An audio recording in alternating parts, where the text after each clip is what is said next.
भक्तों, छठ पूजा कब है? कैसे करें छठ पूजा? नहाए खाए की परंपरा, क्या खाना चाहिए और क्या नहीं?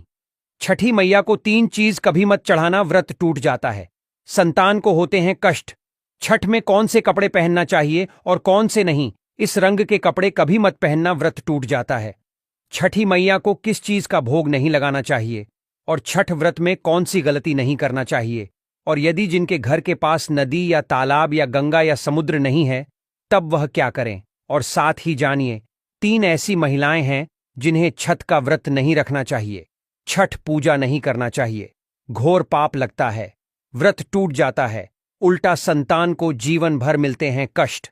और यदि आपने छठ पूजा में यह कार्य कर लिया, यह उपाय कर लिया, तो आपको दुनिया की कोई भी ताकत करोड़पति होने से रोक नहीं पाएगी। वास्तु ज्ञान ज्योतिष चैनल के घर के सदस्य भी, घर की महिलाएं भी यह कार्य जरूर करती हैं।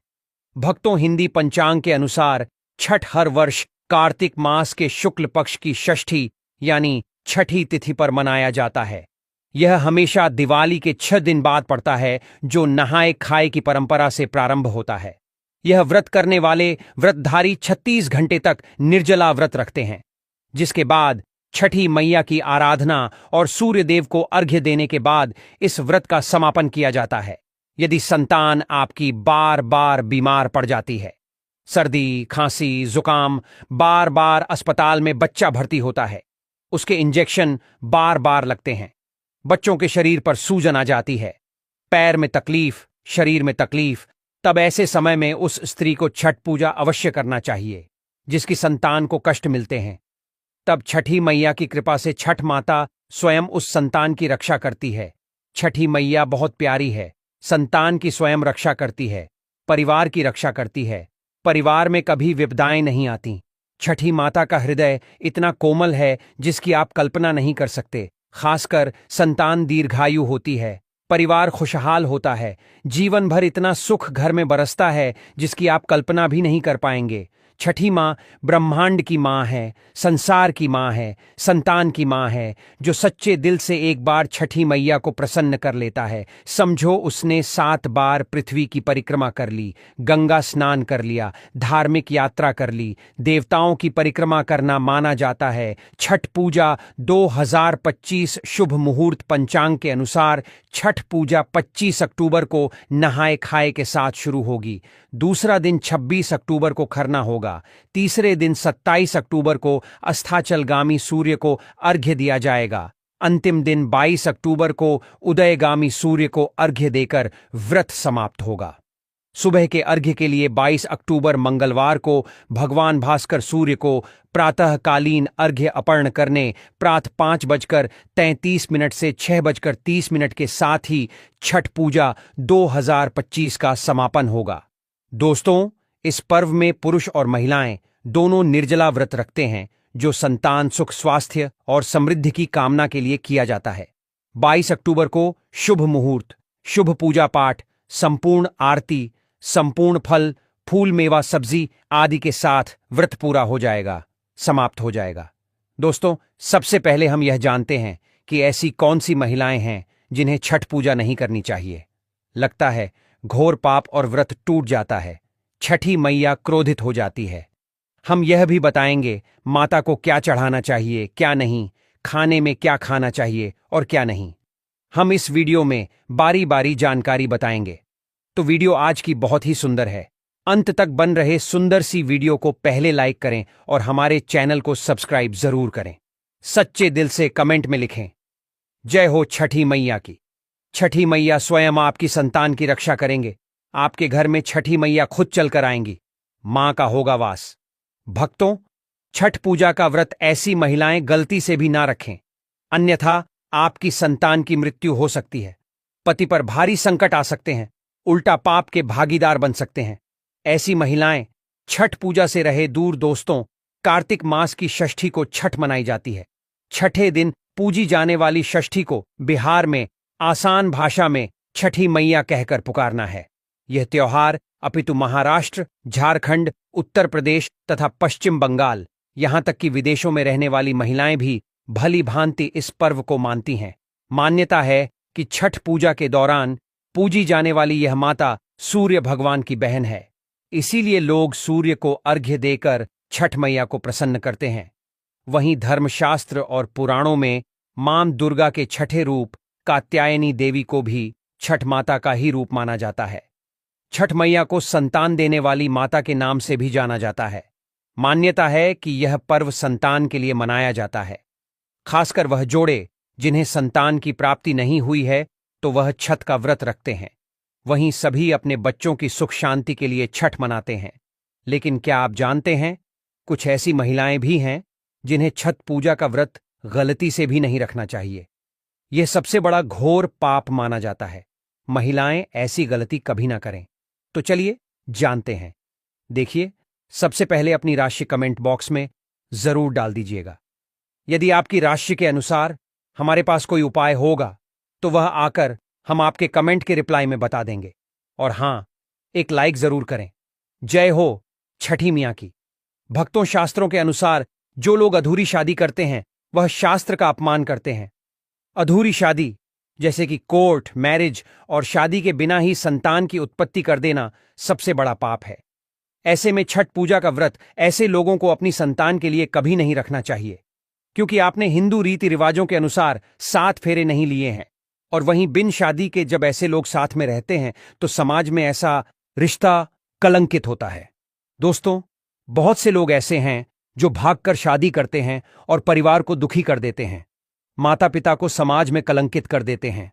माता पिता को रुलाते हैं, परिवार को रुलाते हैं, समाज को बदनाम करते हैं।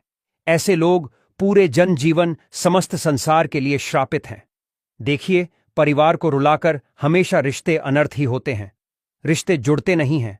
इसीलिए जो लोग भागकर शादी करते हैं और कोर्ट मैरिज कर लेते हैं, 7 फेरे नहीं लेते हैं, हिंदू रीति रिवाज के साथ शादी नहीं करते, विवाह नहीं करते, तो उनके लिए यह व्रत उचित नहीं है। 7 फेरे का मतलब होता है आपने अग्निदेव का आशीर्वाद लिया, 33 कोटि देवी देवता का आशीर्वाद लिया, मां बाप का आशीर्वाद लिया, परिवार का आशीर्वाद लिया, समाज को सम्मान दिया। मतलब अब आप पूज्य योग्य हैं। आप भगवान की सेवा कर सकते हैं। आप कोई भी व्रत आदि घमंड के साथ कर सकते हैं। यदि जिस स्त्री को हल्दी ना लगी हो, जिस पुरुष को हल्दी ना लगी हो, ऐसा विवाह भी अशुभ होता है। शादी में हल्दी अवश्य लगना चाहिए, तभी ही आप व्रत आदि रख सकते हैं, पूजा पाठ कर सकते हैं, किसी भी मांगलिक कार्य में आप शामिल हो सकते हैं। इसीलिए ऐसी स्त्री किसी भी धार्मिक कार्य में तभी सफलवल हो सकती है जब वह अग्नि के साथ फेरे ले ले। ऐसी शादी को ही शास्त्रों में सर्वश्रेष्ठ माना जाता है। ऐसे में अगर आपकी अधूरी शादी है तो आप छठ पूजा कभी ना करें। आपके ऐसा करने से छठी मैया का अपमान माना जाएगा और आपको पाप लग सकता है। दोस्तों, शास्त्रों के अनुसार इस व्रत को सच्चे मन से रखना चाहिए। अगर कोई महिला शौक में यानी बेमन से इस व्रत को रखती है तो उनके पति या संतान की मृत्यु या उन पर कष्ट आ सकते हैं। सच्ची श्रद्धा के साथ छठ पूजा का व्रत रखना चाहिए। इस व्रत के सफल होने से संतान सुख की प्राप्ति होती है। संतान को कष्ट कभी नहीं आते। छठी मैया करती है रक्षा। घर परिवार होता है खुशहाल। जो लोग छठ पूजा करते हैं तो छठी मैया उनके इर्द गिर्द, उनके घर के आसपास सदैव घूमती रहती है, उनकी रक्षा करती है, उनकी संतानों की रक्षा करती है। जो बांझ महिलाएं हैं उन्हें संतान सुख की प्राप्ति देती है। लेकिन सच्चे हृदय से ही माता को पुकारें। भक्तों, छठ पूजा करने से सैकड़ों युगों के फल की प्राप्ति होती है। परिवार में सुख, समृद्धि, धन की प्राप्ति होती है। छठी मैया की पूजा से सभी मनोकामनाएं होती हैं पूरी। वहीं कुंवारी कन्याएं और पुरुष भी छठ पूजा कर सकते हैं। छठ पूजा का फल कई लाख गुना प्राप्त होता है।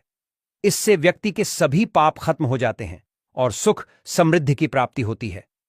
छठ पूजा का व्रत पूरा करने से स्वयं छठी मैया आपके पूरे घर की रक्षा करती है। दोस्तों, अब यह भी जान लेते हैं कि छठ मैया को ऐसी कौन सी 3 चीजें हैं जो नहीं चढ़ानी चाहिए, भयंकर पाप लगता है। दोस्तों, नंबर 1, सूर्य भगवान को अर्घ्य देने के लिए तांबे का लौटा ही प्रयोग करें। लेकिन भूलकर भी चांदी, स्टील, शीशा और प्लास्टिक के बर्तन से अर्घ्य नहीं देना चाहिए। इससे व्रत टूट सकता है। भक्तों, नंबर 2, व्रत के दौरान घर में कभी भी मांसाहारी ना बनाएं और ना ही परिवार में किसी को खाने दें। जो लोग इस दिन लहसुन प्याज का खाना बनाते हैं और खाते हैं तो उन्हें छठी मैया उल्टा बर्बाद कर देती है, श्राप दे देती है। इस दिन छठी मैया को भोग लगता है, तो घर में यदि आपके परिवार में किसी ने व्रत रखा है तो आप भी लहसुन प्याज का इस्तेमाल ना करें। आप किसी और दिन को खा सकते हैं, लेकिन मांस, मदिरा, लहसुन प्याज आदि ना खाएं। मान लीजिए छठ व्रत आपकी बहन ने रखा है और आप दूर भी रहते हैं, तब भी आप लहसुन प्याज ना खाएं, नहीं तो उनका व्रत टूट सकता है। साथ ही साथ व्रत के दौरान घर में मदिरा आदि और धूम्रपान भी नहीं करना चाहिए। दोस्तों, नंबर 3, छठी मैया का प्रसाद बहुत ही शुद्धता के साथ बनाया जाता है। उनका प्रसाद हमेशा ऐसे चूल्हे पर बनाएं जिसे ताजी लेप आ गया हो। यदि गैस पर बना रहे हो तो गैस स्टोव को अच्छी तरह से ढो लें। पहले से बने चूल्हे पर कभी प्रसाद ना बनाएं, इसके लिए नया चूल्हा ही बनाएं। दोस्तों, नंबर 4, सूर्य को अर्घ्य देने से पहले कभी भी भोजन ग्रहण ना करें, घोर पाप लगेगा। व्रतधारी लोगों को पहले और दूसरे दिन सूर्य को जल देने के बाद ही भोजन करना चाहिए। व्रत के दौरान भोजन के प्रति मन में लालसा ना रखें, व्रत टूटता है। नंबर 5, छठी मैया से मांगी मन्नत अगर पूरी हो जाए तो आपको अपनी मन्नत का पूरा होने की विशेष पूजा जरूर करनी चाहिए, अन्यथा मैया के प्रकोप का सामना करना पड़ सकता है। नंबर 6, छठ का व्रत करने वालों को जमीन पर 4 दिन तक सोना चाहिए। छठ पूजा वाले कमरे में ही अपना आसन लगाना चाहिए। ऐसे में आपको छठ मैया का ध्यान करते रहना चाहिए। इससे मां आपके व्रत को संपूर्ण करती है और कोई भी विघ्न बाधा नहीं आती है। नंबर 7, जिस जगह पर प्रसाद बन रहा हो वहां साधारण भोजन भी नहीं बनाना चाहिए, साथ ही साथ उस स्थान पर खाना भी वर्जित है। दोस्तों, नंबर 8, प्रसाद बनाते हुए नमक का हाथ भी किसी पूजा की वस्तु या प्रसाद से नहीं छूना चाहिए। दोस्तों, नंबर 9, पूजा के दौरान अपनी वाणी को बुरी बातों से थोड़ा दूर रखें। जुबान पर गंदे विचार भी नहीं लाना चाहिए। छठी मैया का आशीर्वाद पाने के लिए मन में गंदे विचार नहीं लाने चाहिए। नंबर 10, घर में पूजा के दौरान झूठे बर्तन और गंदे कपड़ों का ढेर बिल्कुल नहीं होना चाहिए। इससे छठी मैया क्रोधित हो जाती है और व्रत टूट जाता है। छठी मैया को साफ सफाई बहुत पसंद है। व्रत के दौरान अपने घर को साफ सुथरा रखें और गंगा जल से छिड़काव अवश्य कर लें। इससे पूरा घर पवित्र हो जाता है और छठी मैया का आशीर्वाद प्राप्त हो जाता है। दोस्तों, आज हम आपको छठी मैया की कृपा पाने के लिए एक ऐसा उपाय बताएंगे जिससे आप सबसे जल्दी करोड़पति हो जाएंगे। मैं छठी मैया की सौगंध खाता हूं, अगर आपने यह उपाय कर लिया तो आपको दुनिया की कोई भी महाशक्ति, कोई भी व्यक्ति करोड़पति होने से, धनी होने से धन, ऐश्वर्य, प्रगति, सौभाग्यशाली, उत्तम जीवन साथी, धन संपदा, सकारात्मक ऊर्जा प्राप्त करने से कोई नहीं रोक पाएगा। यह उपाय आप कॉपी पेन पर लिखकर रख लें, आपके बहुत काम आएगा। हम उपाय बताने वाले हैं। उपाय को ध्यान से सुनना आपकी कायाकल्प हो जाएगी। यह उपाय छठ पूजा वाले दिन ही करना है। आइए जानते हैं उपाय। यह उपाय आपको वास्तु ज्ञान ज्योतिष चैनल पर ही मिलेगा। यदि कोई और यह उपाय बताएं तो समझो वह फ्रॉड है। देखिए, एक नमक का पैकेट ले लें, पिसा हुआ, ढेली वाला ले सकते हैं, और एक पानी की बोतल और 51 रुपये की दक्षिणा तथा 100 ग्राम की सरसों के तेल की बोतल और 50 ग्राम सूखी लाल मिर्चें, 500 ग्राम चावल और 500 ग्राम उड़द की काली दाल और 5 रुपये के बताशे। ये सभी 8 सामग्री एकत्रित कर लें। किसी कपड़े में बांध ले या थैली में ले ले। सभी सामग्री को मिक्स मत करना, अलग अलग पैकेट में एक ही थैली में डाल लें। अब अपने शिशु के ऊपर से, संतान के ऊपर से 7 बार उतारा करें। अब यह सामग्री किसी गरीब व्यक्ति को दान में दे देना। मैं छठी मैया की सौगंध खाता हूं। मैं स्माइल फैमिलीज छठी मैया की सौगंध खाता हूं।